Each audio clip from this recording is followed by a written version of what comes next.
இன்று மதியம் 12 மணி அளவில் நகரின் மத்தியில் பெரிய மளிகை கடை நடத்தி வரும் வெற்றிகரமான தொழிலதிபர் குப்புசாமியின் முகத்தில் பெரும் சோகம் தோன்றியது. அவனுடைய தோற்றத்திலிருந்து அவன் எல்லாவற்றையும் இழந்துவிட்டான் என்று தோன்றியது. குப்புசாமி, என்ன நடந்தது? நீங்கள் மிகவும் தீவிரமான யோசனையில் அமர்ந்திருக்கிறீர்கள். கடையின் உள்ளே வரும்போது நண்பர் ஒருவர் கேட்க, குப்புசாமி ஆழ்ந்த மூச்சை இழுத்துவிட்டு, தம்பி, ஒன்னும் ஆகாதுதான், முழு பிரச்சனை, என்ன சொல்கிறீர்கள் என்று நண்பன் கேட்டதற்கு மனமுடைந்த குப்புசாமி, தம்பி, கடவுள் எனக்கு நிறைய அட்டூழியங்களை செய்திருக்கிறார். ஒன்றன் பின் ஒன்றாக மகளை கொடுப்பதில் கடவுள் எனக்கு எந்த குறையும் வைக்கவில்லை. ஆனால் ஒரு மகனை கூட கொடுக்கவில்லை. இத்தனை வருஷமா எனக்கு ஒரு மகன் பிறக்கணும்னு காத்துக்கிட்டு இருந்தேன். மகன் மேல என் மனசுக்கு நிறைவாக என் அன்பையும் பாசத்தையும் பொழியலாம் என்று. ஆனா என் அதிர்ஷ்டம் கைவிட்டது. நேற்று என் மனைவிக்கு 3வது பெண் குழந்தை பிறந்தது. ஒவ்வொரு முறையும் நான் ஒரு மகனுக்காக ஆசைப்படுகிறேன், ஆனால் மீண்டும் ஒரு மகளால் அச்சுறுத்தப்படுகிறேன். ஏ நண்பா, நீ எந்த யுகத்தில் வாழ்கிறாய்? இப்போதெல்லாம் மகன் மகள் என்ற வித்தியாசமில்லை. எப்படியும் கடவுள் கொடுத்ததை கொண்டு சந்தோஷப்பட வேண்டும். ஆனால் குப்புசாமி தன் நண்பனின் வார்த்தைகளை ஏற்கவில்லை. அவருக்கு ஒரு மகன் வேண்டும் என்ற ஆசைக்கு ஆதரவாக பல வாதங்கள் இருந்தன. சிறிது நேரம் பேசிவிட்டு குப்புசாமியின் நண்பன் அங்கிருந்து கிளம்பினான். ஆனால் அவர் விளக்கம் அளித்தாலும் அவர் முகத்தில் ஏமாற்றமும் விரக்தியும் கலந்த சோகங்கள் அப்படியே இருந்தன. இரவு வீடு திரும்பிய போது பிறந்த பெண் குழந்தை அவரது மனைவி கையில் வைத்திருந்தார். இதை பார்த்த உடனே கோபத்திற்கு எல்லையே இல்லாமல் சத்தமாக கத்த ஆரம்பித்தான். நீ ஒரு பெண்ணா அல்லது மகள்களை உருவாக்கும் எந்திரமா என்று தெரியவில்லையே. உனக்கு ஒரு மகன் பெற்றுக் கொடுக்க முடியாதா? அந்த பக்கத்து வீட்டுக்காரன் முத்து மகன் பிறந்ததுக்காக 10 நாளைக்கு முன்னாடி ஊர் முழுக்க ட்ரம்ஸ் அடிச்சுட்டு இருந்தான். இதை சொல்லி அக்கம் பக்கத்தில் இருப்பவர்களுக்கு வீட்டில் மகன் இருக்கிறான் என்று எவ்வளவு சந்தோஷம். இங்கே நம் வீட்டில் உன்னை போன்ற ஒரு கேடுகெட்ட பெண்ணால் தான் புலம்ப வேண்டியிருக்கிறது. இதை சொல்லி சண்டை போட்டான். ஆனால் அவருடைய ஏழை மனைவி மரகதம் என்ன செய்வார்? இதெல்லாம் அவள் கட்டுப்பாட்டில் இல்லை. குற்றவாளி இல்லை என்றாலும் ஒவ்வொரு முறையும் குற்றவாளி ஆக்கப்பட்டாள். மேலும் குப்புசாமி தனது மகள்களை தீவிர எதிரிகளாக கருதினார். நாள் முழுவதும் திட்டிக் கொண்டே இருப்பார். வரும்போதும் போகும்போதும் சில முறை அறைவார். இப்போது வீட்டில் இந்த சண்டையை அன்றாட நிகழ்வாகி விட்டது. ஒரு பக்கம் குப்புசாமியின் பொறுமை என்ற அணை உடைந்து கொண்டிருந்தது. மறுபுறம் குப்புசாமியின் தாய் மற்றும் உறவினர்கள் குடும்பத்தின் பெயர் மகனை சார்ந்தது என்பதை அவர் இதயத்தில் பதித்தார்கள். நம் குடும்பத்தில் ஒரு மகன் பிறக்கவில்லை என்றால் நம் வம்சம் இங்கேயே முடிந்துவிடும். இப்பிரச்சனையில் ஆண் பெண் வித்தியாசம் இல்லை என மரகதம் தன் கணவரிடம் சமாதானப்படுத்த முயன்றார். பெண் குழந்தைகளுக்கும் நல்ல கல்வி கொடுத்தால் குடும்பத்திற்கு பெருமை சேர்க்கலாம். ஆனால் மகள்களை ஒருபோதும் மகன்களுடன் ஒப்பிட முடியாது என்றார். எல்லாவற்றிற்கும் மேலாக மகள்கள் தங்கள் மாமியார் வீட்டிற்கு சென்று சமையலறையை கவனித்துக் கொள்ள வேண்டும். எனவே மகள்களின் கல்விக்காக பணத்தை செலவிடுவது முட்டாள்தனம். மகன்கள் குடும்பத்தை முன்னெடுத்து செல்லும் போது முதுமையிலும் ஒன்றாக நம்முடன் இருப்பார்கள். இவ்வாறு கூறி மரகதத்தின் பேச்சை முற்றிலுமாக நிராகரித்து விட்டார். கடைசியில் ஒரு நாள் வந்தது. குப்புசாமி மரகதமுடனான உறவை தன் காலடியில் மிதித்து தன் மகனின் ஆசையை நிறைவேற்ற அவன் லட்சுமி என்ற பெண்ணை 2வது திருமணம் செய்து கொண்டான். ஏழை குடும்பம். அவன் மனைவியாக வீட்டுக்குள் வந்தாள். இதை பார்த்த மரகதத்திற்கு அளவில்லாத ஆச்சரியம். இன்று வரை கடவுளாக எண்ணி வந்த கணவனின் இந்த செயலை பார்த்து மரகதத்தின் உள்ளம் துண்டாகிவிட்டது. ஆனால் அது மட்டும் இல்லாமல் லட்சுமிக்கு எஜமானி அந்தஸ்தும் வழங்கப்பட்டது. அந்த வீட்டில் மரகதம் வெறும் பணிப்பெண்ணாகவே இருந்தாள். லட்சுமி ஏழை குடும்பத்தைச் சேர்ந்த பெண்ணாக இருந்தாலும் அவள் மிகவும் அழகாக இருந்தாள். இப்போது குப்புசாமி திருமணத்திற்கு பிறகு லட்சுமியை மட்டுமே பார்த்து கொண்டிருந்தார். தினமும் அவளுக்கு புது புடவைகளை கொண்டு வருவதும் அவளை வெளியூர்களுக்கு அழைத்து செல்வதும் அவனது அன்றாட வாடிக்கையாகிவிட்டது. முதல் மனைவி மகள்களை மறத்தார் போல மேலும் லட்சுமியின் இசைக்கு இசைந்து ஆடுவது மரகதத்தின் விதியாகிவிட்டது. பிறகு ஒரு நாள் லட்சுமி கர்ப்பமானார். அதனால் குப்புசாமியின் தாய் மரகதத்தை லட்சுமியின் அருகில் செல்லக்கூடாது என்று கட்டளையிட்டாள். இப்படி சொல்லிவிட்டு, உன்னுடைய தீய நிழல் என் அன்பு மருமகள் லட்சுமி மீது படாமல் இருந்தால் நல்லது. இது மரகதத்தின் இதயத்தை மிகவும் புண்படுத்தியது மற்றும் அவளது கண்களிலிருந்து கண்ணீர் மூட்டைகள் உருண்டு கன்னங்களை எட்டின. அப்போது மரகதத்தின் மூத்த மகள், ஏன் பாட்டி, எங்க அம்மாவை எப்பொழுதும் கேவலமானவள் என்று சொல்கிறாய்? அவள் கேவலமானவள் அல்ல, மிகவும் நல்லவள். மகளின் இந்த வார்த்தைகள் குப்புசாமியின் காதுகளுக்கு எட்ட உடனே வந்து மகளை பலமாக அறைந்தார். இந்த காட்சியை பார்த்த மரகதத்தின் இதயத்தில் ஈட்டி பாய்ந்தது போல் உணர்ந்தாள். மகளை காக்க ஓடி வந்தாள். அப்போது அவள் கணவன் சொன்னான், ஒன்றை கவனமாக கேள். இந்த வீட்டில் வாழ வேண்டுமானால் அம்மா சொல்வதை செய்ய வேண்டும், இல்லையே இந்த வீட்டை விட்டு வெளியேறு. உன் கேவலமான முகத்துடன் யாரும் உன்னை இங்கு இருக்க வற்புறுத்தவில்லை. நீ எனக்கு இங்கு தேவையில்லை. மரகதம் தினமும் அவமானங்களை சந்தித்து சோர்வடைந்தாள். அவளுடைய பொறுமை இப்போது தீர்ந்துவிட்டது. தன் சுயமரியாதையை காக்க இன்று அந்த வீட்டின் வாசலை விட்டு வெளியேற முடிவு செய்து உடனே தன் மகள்களுடன் அங்கிருந்து கிளம்பினாள். யாருக்கும் அவளை தடுக்க கூட மனம் வரவில்லை. மாறாக அவர்கள் மரகதத்தையும் அவரது 3 மகள்களையும் அகற்ற விரும்பினர். கணவன் வீட்டை விட்டு வெளியேறி மரகதம் தன் மகள்களுடன் தாய் வீட்டுக்கு சென்றாள். அவளுடைய பெற்றோர் வீட்டில் வயதான தாய் மட்டுமே இருந்தாள். மரகதம் அவளுடைய பெற்றோருக்கு ஒரே குழந்தை. அவளுடைய தந்தை சில காலத்திற்கு முன்பு இறந்துவிட்டார். அவரது தாயார் வாழ்வதற்காக தனது வீட்டின் ஒரு பகுதியை வாடகைக்கு கொடுத்திருந்தார். மரகதம் அதிகம் படிக்காதவர், ஆனால் தையல் மற்றும் எம்ப்ராய்டரி கலையை அறிந்திருந்தார்.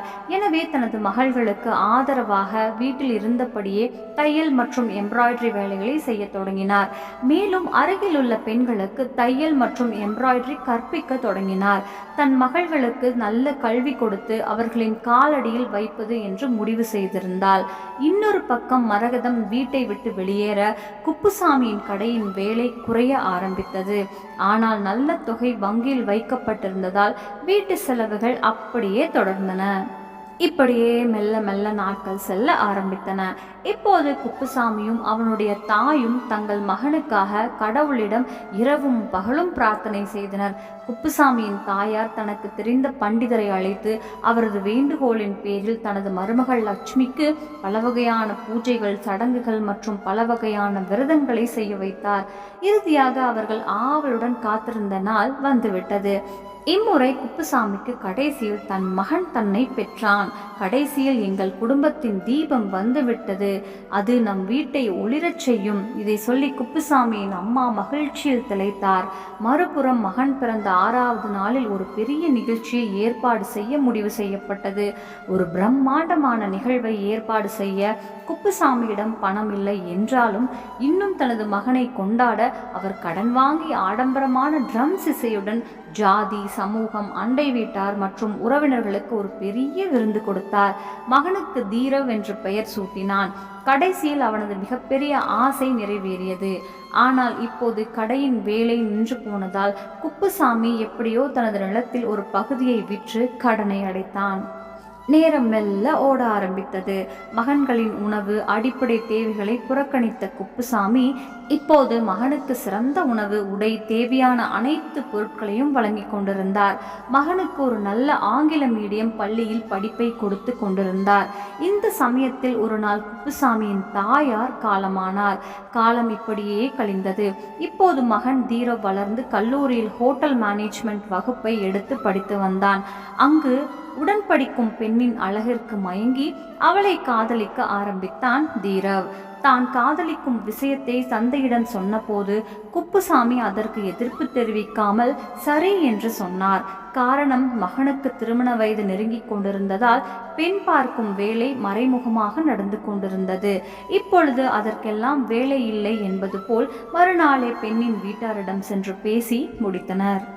இருவரும் ஹோட்டல் மேனேஜ்மெண்ட் படிப்பை முடித்த உடனே நிச்சயதார்த்தம் முடிந்து ஓரிரு மாதங்களில் திருமணமும் முடிந்து மருமகள் வீட்டுக்கு வந்தாள். பெற்றோர் இருவருக்கும் சொர்க்கம் கிடைத்தது போல. இப்போது அவரது மகன் தீரவ் தனது ஹோட்டலை திறக்க நிறைய பணம் தேவைப்பட்டது. இத்தனைக்கும் எங்கிருந்து இவ்வளவு பணம் திரட்டுவது? இதை நினைத்து கவலைப்பட்டான் குப்புசாமி. ஆனால் மகனின் ஆசையை நிறைவேற்ற எந்த எல்லைக்கும் செல்ல தயாராக இருந்தார். எனவே அவர் தனது கடை மற்றும் மீதமுள்ள நிலத்தையும் விற்க முடிவு செய்தார். இதையெல்லாம் விற்று நல்ல பணம் கிடைத்தது. இப்போது குப்புசாமியும் லட்சுமியும் தங்கள் மகனின் எதிர்காலத்தின் பொன்னான கனவுகளை மதிக்க தொடங்கினர். விரைவில் ஹோட்டல் கட்டும் பணி தொடங்கியது. ஆனால் ஹோட்டல் கட்டுவதற்கான பணமும் மிக வேகமாக செலவழிய ஆரம்பித்தது. மேலும் அவரது பணம் அனைத்தும் கட்டிடம் கட்டுவதற்கு செலவிடப்பட்டது. அப்போது மகனும் மருமகளும், இவ்வளவு பெரிய ஹோட்டல் கட்டுவதால் நமக்கு வீடு எதற்காக என்றார்கள். நாம் அனைவரும் அங்கேயே தங்குவதற்கான ஏற்பாடுகளை செய்ய முடியும். மீதமுள்ள பண தேவைக்கு வீட்டை விற்பதன் மூலம் பூர்த்தி செய்யப்படும். இருந்தாலும் குப்புசாமிக்கும் அவன் மனைவிக்கும் தங்கள் வீட்டை விற்கவே விருப்பமில்லை. ஆனால் மகன் மற்றும் மருமகள் வற்புறுத்தியதை அடுத்து அவர் தனது வீட்டையும் விற்க ஒப்புக்கொண்டார். எல்லாம் மகனுக்கு சொந்தம் என்று நினைத்து. நமக்கு பிறக்கும் மகனே இதற்கெல்லாம் சொந்தக்காரன். மேலும் தனது வீட்டை விற்க குப்புசாமியின் நண்பரான சொத்து வியாபாரியை அழைத்தார். மேலும் அவரிடம் எல்லாவற்றையும் சொல்லிவிட்டு தனது வீட்டை நல்ல விலைக்கு விற்க சொன்னார். இதை கேட்டு அதிர்ச்சியடைந்த அவனது நண்பன், ஏய் தம்பி, மகனை காதலிப்பது நியாயம்தான். ஆனால் ஒரு நபர் தனது அன்பின் பார்வையற்றவராக மாறக்கூடாது. மகனுக்காக அனைத்தையும் தியாகம் செய்வது புத்திசாலித்தனம் அல்ல. உங்கள் முதுமைக்கும் ஏதாவது சேமிக்க வேண்டும். உங்களுக்கு சொந்தமான அனைத்தும் உங்கள் மகனுக்கு சொந்தமானது என்பதை நான் ஒப்புக்கொள்கிறேன். ஆனால் அதெல்லாம் நீங்கள் போன பிறகு. வாழ்நாள் முழுவதும் சம்பாதித்த செல்வம் முதுமையில் நமக்கு கைத்தடி போன்றது. ஆனா இதெல்லாம் மறந்து இப்பொழுது உங்க வீட்டையும் விற்க ரெடியாகி விட்டீர்கள். இது சரியில்லை. நண்பன் சொல்வதை கேட்ட குப்புசாமி, ஏ நண்பா, முதுமையின் கைத்தடி என்று நீ கூறும் செல்வம் உண்மையில் செல்வம் அல்ல. முதுமையின் கைத்தடி என் மகன் மிகவும் தகுதியானவன். பாருங்கள், ஒரு நாள் என் மகன் வானத்தின் உயரத்தை தொட்டு வயதான காலத்தில் எங்கள் இருவருக்கும் நன்றாக சேவை செய்வான். அப்போது நண்பர் சொன்னார், ஆனால் குப்புசாமி, அந்த வீடு உன் பெற்றோரின் அடையாளம். விற்கும் முன் ஒரு முறை யோசியுங்கள். ஏய், என்ன சொல்கிறாய்? எல்லாம் அவனுக்கே. குப்புசாமி சொன்னதும் அவனது நண்பன் கவலை தெரிவித்தான். ஆனால் வீட்டை விற்று எங்கே வாழ்வாய்? யோசித்தீர்களா? என் வாழ்க்கையின் மூலதனத்தை வைத்து என் மகன் இவ்வளவு பெரிய ஹோட்டல் கட்டுகிறான். அப்படியானால் நாங்கள் தங்குவதற்கு அவன் ஏற்பாடு செய்ய மாட்டாரா? ஏற்கனவே என் மகன் சொல்லிவிட்டான், ஒரு பெரிய ஆடம்பரமான அறையில் நீங்கள் தங்குவதற்கு நான் ஏற்பாடு செய்கிறேன். இதை சொல்லி குப்புசாமி சிரிக்க ஆரம்பித்தார். இவனை போன்ற ஒரு மகனை பெற்ற நாங்கள் மிகவும் அதிர்ஷ்டசாலிகள். இதையெல்லாம் விளக்கியும் குப்புசாமி சம்மதிக்காத போது நண்பர் சொன்னார், நீ ஏன் ஸ்பெஷல் ஃப்ரெண்டு, அதனால தான் உனக்கு விளக்குகிறேன். மீதமுள்ளவை நீங்கள் விரும்பியபடி என்று சொல்லிவிட்டு போனை வைத்தான் அவன் நண்பன். சிறிது காலத்திற்கு பிறகு குப்புசாமியின் வீடும் விற்கப்பட்டது. மீதமுள்ள செலவுகளை சமாளிக்க அவரது மனைவியின் நகைகளும் விற்கப்பட்டன. ஹோட்டல் கட்டி முடிக்கப்பட்டு சுபநேரம் பார்த்து ஹோட்டல் திறப்பு விழா முடிந்து அந்த ஹோட்டலில் நிரந்தரமாக வாழ பெற்றோர் இருவரும் மகன் மருமகளுடன் வந்தனர். எல்லாவற்றையும் தியாகம் செய்தாலும் குப்புசாமியும் லட்சுமியும் தங்கள் மகனின் மீது காதல் கொண்டு தங்கள் மகனின் வெற்றியை பார்த்து மிகவும் மகிழ்ச்சி அடைந்தனர். ஹோட்டலில் மொத்தம் 11 அறைகள் இருந்தன. அதில் ஒரு அறையை தன் பெற்றோருக்கு மகன் தீரவ் கொடுத்தார். அதே சமயம் தனக்கும் மனைவிக்கும் தனித்தனியாக மிக ஆடம்பரமான அறையை கட்டியிருந்தான். இதில் ஒவ்வொரு அறையிலும் அனைத்து வசதிகளும் இருந்தது. தீரவும் அவன் மனைவியும் கவுண்டரில் உட்கார ஆரம்பித்தனர். அதே சமயம் தீரவ் பணியாளர்களை கண்காணிக்கவும் ஒழுங்கமைக்கப்பட்ட முறையில் அவர்களது பணியை நடத்தவும் தனது தந்தை குப்புசாமியிடம் பொறுப்பை கொடுத்தார். அதிகாலையில் காய்கறி மார்க்கெட்டுக்கு சென்று காய்கறிகளை வாங்கி வருவதும் சந்தையிலிருந்து சமையல் சாமான்களை கொண்டு வருவதுமான பொறுப்பு குப்புசாமிக்கு மட்டுமே கொடுக்கப்பட்டது. ஆனால் இப்போது ஒரு பிரச்சனை எழுந்தது. உணவை சமைக்க நல்ல சமையல்காரர் கிடைக்கவில்லை. மேலும் ஒரு சமையல்காரர் கிடைத்தாலும் அவர் அதிக சம்பளம் கேட்டார். தீரவ் மற்றும் அவரது மனைவி அதை கேட்டு அதிர்ச்சி அடைந்தனர். கடைசியில் மிகுந்த வருத்தத்துடன் ஒரு சமையல்காரருக்கு அதிக சம்பளம் கொடுக்க ஒப்புக்கொண்டு அவரை வேலைக்கு அமர்த்தினார்கள். எல்லாம் சுமூகமாக நடக்க ஆரம்பித்தது. சில சமயங்களில் சமையல்காரர் விடுப்பில் இருக்கும்போது லட்சுமி அம்மா சமையலறை முழுவதையும் கவனித்துக் கொள்வார். இங்கு தீரவும் அவரது மனைவியும் தங்கள் தாய் உணவை சமைக்கும் போதெல்லாம் மக்கள் அதை விரல்களால் நக்கி சாப்பிடுவதையும் உணவை மிகவும் பாராட்டுவதையும் கண்டு ஆச்சரியப்பட்டனர். இதை பார்த்த மருமகளுக்கு ஒரு பொல்லாத எண்ணம் தோன்றியது. சமையலறைக்கு சென்றவள் சமையல்காரரை சரியாக சாப்பாடு தயாரிக்கவில்லை என்று திட்ட ஆரம்பித்தாள். அவள் சொன்னதை கேட்டு அவனை வேலையிலிருந்து நீக்கினாள். ஆனால் இப்போது தீரவ் ஒரு சமையல்காரரை எங்கிருந்து ஏற்பாடு செய்வது என்று நினைத்து கவலைப்பட்டான். அப்போது அவன் மனைவி சொன்னால், கேளுங்க, உங்க அம்மா நாள் முழுக்க உட்கார்ந்து என்ன பண்றாங்க? ஒரு நல்ல சமையல்காரரை நீங்கள் கண்டுபிடிக்கும் வரை உங்க அம்மா ஏன் உணவு சமைக்க கூடாது? அவள் மிகவும் நன்றாக சமைப்பாள். எப்படியும் சமையல்காரருக்கு கொடுக்கும் சம்பளத்தை கொடுத்தால் அவள் செய்ய போகிறாள். நாமும் சமையல்காரர்களை தேடி அலைய வேண்டியதில்லை. அம்மா உணவு சமைக்கும் போது அவருக்கு உதவ ஒரு உதவியாளரை நியமிப்போம். குறைந்த சம்பளத்தில் உதவியாளர் கிடைக்கும். நீ சரியாக சொன்னாய், அம்மாவிடம் பேசுகிறேன். இப்படி சொல்லிக்கொண்டே அம்மாவிடம் சென்ற தீரவ் சோகமான குரலில், அம்மா, பெரிய பிரச்சனை ஆகிவிட்டது. என்ன நடந்தது மகனே? என்ன பிரச்சனை? லட்சுமி அம்மா கேட்டதற்கு தீரவ், அம்மா, உண்மையில் விஷயம் என்னவென்றால், ஹோட்டலில் சாப்பாடு சமைக்க நல்ல சமையல்காரன் இல்லை.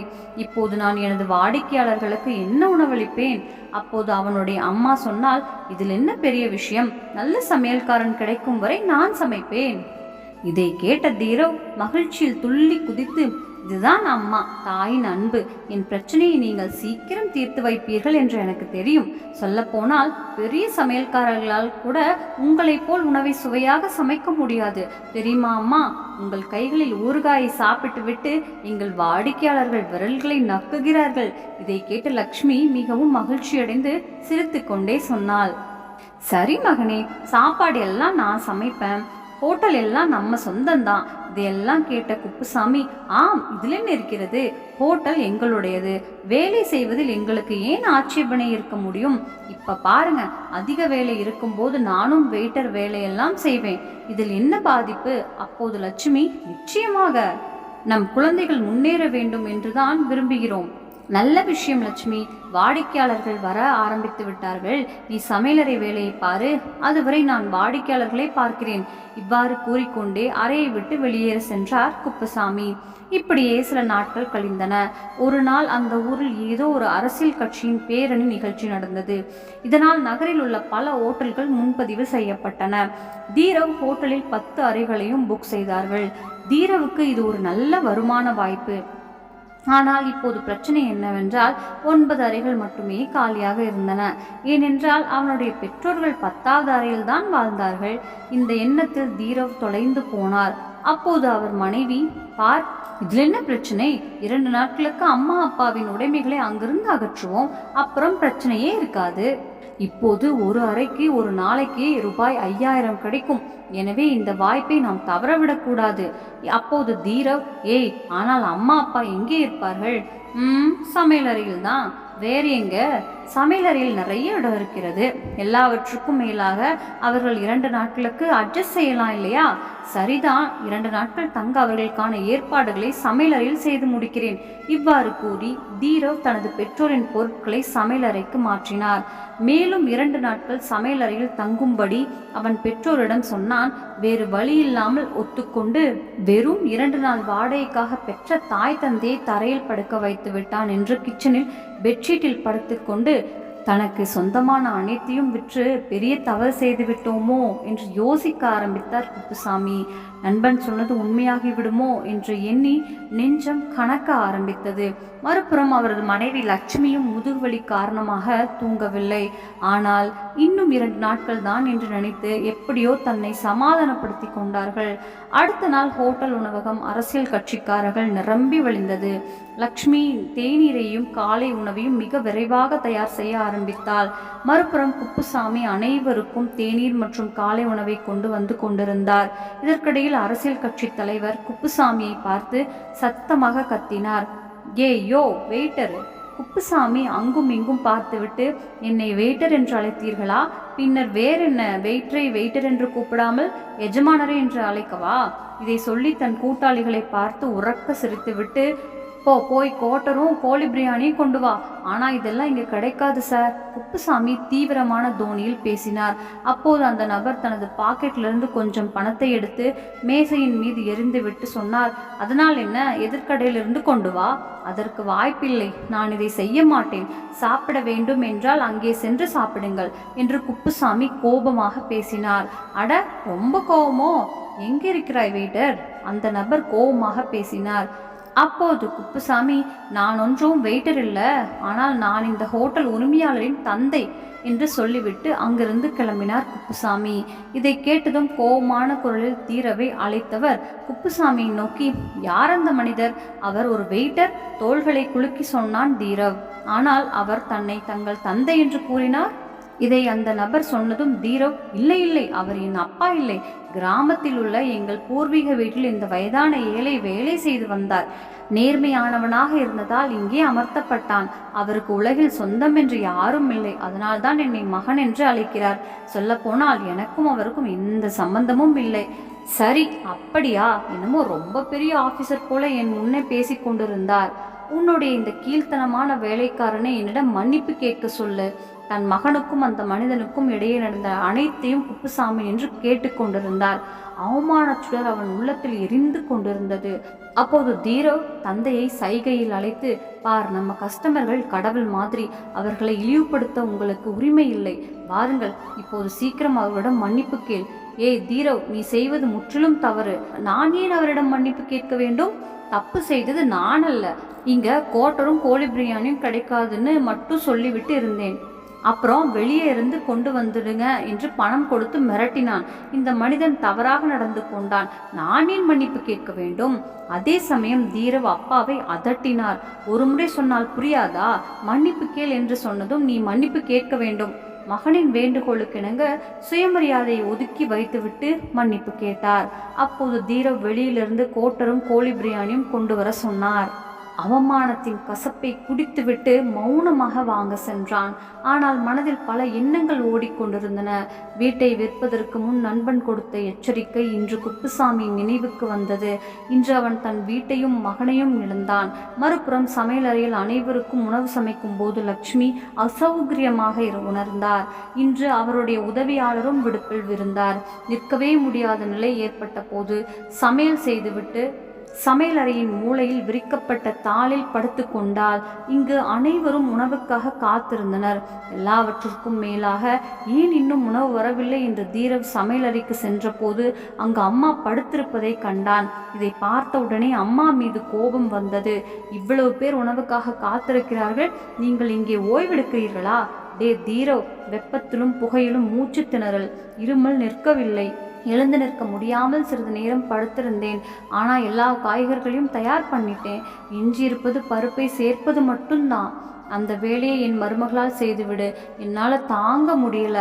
சரி வா, டாக்டரிடம் அழைத்து செல்கிறேன். இப்படி சொல்லி தீரவ் தன் மனைவியை கிச்சனை பார்த்து கொள்ள சொன்னதும் பொங்கி எழுந்தாள். ஆனால் வேறு வழி இல்லாததால் எரிந்து கொண்டே சமையல் அறைக்கு சென்றாள். சிறிது நேரம் கழித்து தீரவ் தனது தாயுடன் மருத்துவரிடம் சென்றார். நுரையீரல் பாதிக்கப்பட்டுள்ளதாகவும் பலவீனம் அதிகமாக இருப்பதாகவும் மருத்துவர் கூறிய போது பிரச்சனை மேலும் அதிகரிக்காமல் இருக்க அவரை சில நாட்கள் மருத்துவமனையில் வைத்திருக்க வேண்டும். ஆனால் அப்புறம் எப்படி நம் ஹோட்டல் வேலை செய்வதென்று யோசிச்சு டாக்டரிடம் சொன்னான் தீரவ். அம்மாவை ஹாஸ்பிட்டலில் அட்மிட் பண்ண முடியாது, மருந்து கொடுங்கள், தேவைப்பட்டால் ஊசி போடுங்கள், அவர்களை வீட்டில் நன்றாக பார்த்து கொள்வோம். இந்த நேரத்தில் அலட்சியமாக இருப்பது சரியல்ல என்று டாக்டர் நிறைய விளக்க முயன்றார். ஆனால் அவர் சம்மதிக்காமல் மருந்து வாங்கிவிட்டு அம்மாவை அழைத்து வந்தார். ஹோட்டலுக்கு திரும்பிய பிறகு லக்ஷ்மி மீண்டும் வேலை செய்ய ஆரம்பித்தார். உன் அம்மாவுக்கு உடம்பு சரியில்லை என்று குப்புசாமி தன் மகனுக்கு நிறைய விளக்கினார். ஒன்று, சமையலறை வேலையை மருமகள் மூலம் செய்து கொள், இல்லை என்றால் சமையல்காரரை அமர்த்திக்கொள். ஆனால் இப்போ உங்க அம்மா இந்த வேலையை செய்ய மாட்டாள். உன் மருமகளுக்கு இதெல்லாம் தெரியாது. சீக்கிரமே ஒரு சமையல்காரரை ஏற்பாடு செய்வேன். இதை சொல்லி தீரவ் கிளம்பிவிட்டான். மதியம் சமையல் செய்யும் போது ஏற்பட்ட புகையால் லக்ஷ்மியின் உடல்நிலை மோசமடைந்து மயங்கி விழுந்தார். அப்போது தீரவ் உடம்பு சரியில்லை என்று காட்டிக்கொண்டு படுத்திருப்பதை கண்டான். உணவு அனைத்தும் வீணாகிறது. அப்போது அவன் மனைவி வந்து சொன்னால், இவர்கள் இருவரும் தண்டமாக அமர்ந்து உணவு உண்ணத்தான், இவை உதவாது. அப்போது குப்புசாமி குரலை கேட்டு உள்ளே வந்தார் கோபமாக. இப்படிப்பட்ட குழந்தையை பெற்றதற்கு வெட்கப்படுகிறேன். உனக்காக எங்கள் முழு மூலதனத்தையும் தியாகம் செய்தோம். வயதான காலத்தில் நம் மகன் துணையிருப்பான் என்று நினைத்து, ஆனால் எங்களை இங்கே வேலைக்காரனாக வைத்து விட்டாய். இங்கு நாங்கள் கொத்தடிமைகளாகிவிட்டோம். அவன் மனைவியிடம் சென்று அவளை உலுக்கி, லட்சுமி லட்சுமி, என்ன நடந்தது? எழுந்திரு, இனி நாம் இங்கு இருக்க வேண்டாம். நான் உன்னை நன்றாக பார்த்து கொள்கிறேன். நீ விரைவில் குணமடைவாய். ஆனால் இதையெல்லாம் கேட்க லக்ஷ்மி எங்கே உயிரோடு இருந்தால்? குப்புசாமி இங்கு கத்திக்கொண்டே இருந்தார். ஆனால் மனைவியின் உடலில் எந்த அசைவும் இல்லை. இல்லை, என்னை விட்டு போக முடியாது லட்சுமி. இதை சொல்லிவிட்டு சத்தமாக கத்த ஆரம்பித்தார் குப்புசாமி. இன்று மனைவி, மரியாதை, பணம் அனைத்தையும் இழந்து விட்டார் குப்புசாமி.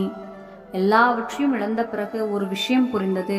அது தன் சொந்த இரத்தமாக இருந்தாலும் சரி, முழு மனதுடன் நேசித்தாலும் சரி, அவர்களுக்கு எது பொருத்தமாக இருக்கிறதோ அதைத்தான் கொடுக்க வேண்டும். உன் முதுமையை மறக்கவே கூடாது. முதுமையில் நம் உடல் தன்னைத்தானே காட்டிக்கொள்கிறது. அதை நினைக்கும் போதே குப்புசாமியின் கண்களில் இருந்து மீண்டும் கண்ணீர் வழிய ஆரம்பித்தது. இறுதிச்சடங்கு நேரத்தில் மகன் தீரவ் தீபம் ஏற்ற தொடங்கிய போது குப்புசாமி சத்தமாக கத்தினார். இந்த உரிமை இழந்து விட்டாய். என் மனைவியை கொன்றவன் நீ. இவ்வாறு கூறி மனைவியின் இறுதி சடங்குகளை அவரே செய்தார். அப்போது அவர் அழுது கொண்டே, பண ஆசையால் உன் தாயை கொன்று விட்டாய். ஆனால் என் மனைவிக்கு நீதி கிடைக்கும். நான் போலீஸ் ஸ்டேஷனுக்கு போய் உன் அக்கிரமங்களை எல்லாம் சொல்லிவிடுவேன். இவ்வாறு கூறிவிட்டு அங்கிருந்து வேகமாக வெளியேறினார் குப்புசாமி. பாக்கெட்டில் ஒரு பைசா கூட இல்லை. அதனால் கால்நடையாக நடக்க ஆரம்பித்து நெடுந்தூரம் கடந்து மூச்சிறைக்க காவல் நிலையத்தை அடைந்தான். மேலும் சென்று மகன் மீது புகார் கொடுத்தார். ஆனால் அங்கு அந்த புகாரை யாரும் கேட்கவில்லை. ஏனென்றால் தீரவ் காவலரை அழைத்து பணம் கொடுத்து இந்த விஷயத்தை மூடிவிடுமாறு கேட்டுக்கொண்டார். எவ்வளவோ கெஞ்சியும் யாரும் புகார் எடுக்காத போது போலீஸ் சூப்பரண்டுக்கு போகணும்னு ஒருத்தர் அட்வைஸ் பண்ணினார். மிக நேர்மையான ஒரு பெண் காவல் கண்காணிப்பாளர் ஒரு வாரத்திற்கு முன்பு பணியில் சேர்ந்துள்ளார். இதை கேட்ட குப்புசாமி உடனடியாக காவல் கண்காணிப்பாளர் அலுவலகம் சென்று அவர் காலில் விழுந்து கெஞ்சினார். தந்தையை போன்றவர் காலில் விழுவதை கண்ட காவல் கண்காணிப்பாளர் அவரை தூக்கி முன்னால் இருந்த நாற்காலில் உட்கார வைத்தார். அப்போது அவருக்கு தண்ணீர் கொடுத்து பிரச்சனைக்கான காரணத்தை கேட்டபோது குப்புசாமி அழுது தன் நிலைமையை அவரிடம் விவரித்தார். இப்படியெல்லாம் நடந்து கொண்டிருக்கும் போது வாசலில் இருந்து ஒரு பெண்மணி டிஃபன் எடுத்து கொண்டு வந்து காவல் கண்காணிப்பாளர் அருகில் வைத்தாள். மகளே, நீ காலையிலும் வெறும் வயிற்றில் வந்து விட்டாய். உன் ஆரோக்கியத்தையும் கவனித்துக்கொள். இப்போ எல்லா வேலைகளையும் விரட்டிட்டு முதல்ல சாப்பாடு சாப்பிடு. அப்போது போலீஸ் சூப்பரண்டு சொன்னார், அம்மா, நீ ஏன் இங்கு வந்தாய்? சொல்லி இருந்ததால் டிரைவரை அனுப்பியிருப்பேனே. அம்மாவுக்கும் மகளுக்கும் இடையில் இப்படியெல்லாம் நடந்து கொண்டிருந்த போது திடீரென்று குப்புசாமியின் கண்கள் காவல் கண்காணிப்பாளரின் தாயின் முகத்தில் விழுந்தது. அதை பார்த்தவுடன் அவர் உணர்ச்சியற்றவராகிவிட்டார். ஏனென்றால் அந்த பெண்ணு வேறு யாரும் அல்ல, அவன் முதல் மனைவி மரகதம். பின்னர் காவல் கண்காணிப்பாளரை கவனமாக பார்த்தபோது அவனது ஆச்சரியத்திற்கு எல்லையே இல்லை. அது அவனுடைய சொந்த மகள்தான். இதற்கிடையில் அவரது முதல் மனைவி மரகதமும் அவரை அடையாளம் கண்டு கொண்டார். ஆனால் அப்படிப்பட்ட நிலையில் அவரை பார்த்ததும் இதயம் வலிக்க ஆரம்பித்தது. தன்னை கட்டுப்படுத்தி கொண்டு கணவனின் பாதத்தை தொட்டாள் மரகதம். பல வருடங்களுக்கு பிறகு தந்தையை பார்த்ததும் மகளின் கண்களில் கூட கண்ணீர் வழிந்தன. அப்போது குப்புசாமி கைகளை கூப்பி, என்னை மன்னித்து விடு மரகதம். நான் பெரிய தவறு செய்து விட்டேன். ஒருவேளை இந்த தவறுக்காக கடவுள் என்னை தண்டித்திருப்பாரோ? என் மகனின் நலன் கருதி என் மகள்களின் அன்பின் பங்கை நான் கொடுக்கவில்லை. தொடர்ந்து தொல்லை கொடுத்தது. நான் கூட மகள்களின் படிப்பை எதிர்த்தேன். இதை சொல்லும் போதே குப்புசாமி துடித்து மூச்சிறைக்க ஆரம்பித்தார். அப்போது அவர் கூறியதாவது, நான் தடுமாற விட்டு சென்ற மகள்கள் இன்று உயரத்தின் சிகரத்தை தொட்டு விட்டார்கள். தன் தாயிடமிருந்து முறையான வளர்ப்பையும் வழிகாட்டுதலையும் பெற்று குடும்பத்திற்கு பெருமை சேர்ப்பவள். நான் உனக்கும் நம் மகள்களுக்கும் துரோகம் செய்து நான் யாருக்காக இரண்டாவது திருமணம் செய்தேனோ இன்று அதே மகன் என்னை விட்டு விட்டான். யார் சொல்லியும் நான் கேட்கவில்லை. மரகதம், நீ எனக்கு எவ்வளவோ விளக்கி சொன்னாய். ஆனால் நான் தான் குருடனானேன். மகனே, முதுமையின் கைத்தடி என்று நினைத்து கொண்டிருந்தேன். நான் உனக்கு அநீதி இழைக்க காரணமாக இருந்த எனது முதுமையின் கைத்தடி என் தலையை உடைத்து விட்டது. மரகதம், முடிந்தால் என்னை மன்னித்து விடு. இவ்வாறு கூறிவிட்டு மனைவியின் காலில் விழுந்தார் குப்புசாமி. அவரது இதயம் மிகவும் அதிர்ச்சி அடைந்தது. அந்த நொடியே அவர் தனது உயிரை கொடுத்தார். அவரது மனைவியும் மகளும் அவரை எழுப்ப முயன்றனர். ஆனால் அவர் ஏற்கனவே இந்த உலகத்தை விட்டு வெளியேறிவிட்டார். வருங்காலத்தில் மகள்களால் தந்தைக்கு நீதி கிடைத்திருக்கலாம். ஆனால் இன்று கடவுளின் நீதி ஏற்கனவே நடந்தேறியது. சுபம். நம்ம சேனல்ல பிடிச்சிருச்சுன்னா லைக் பண்ணுங்க, ஷேர் பண்ணுங்க.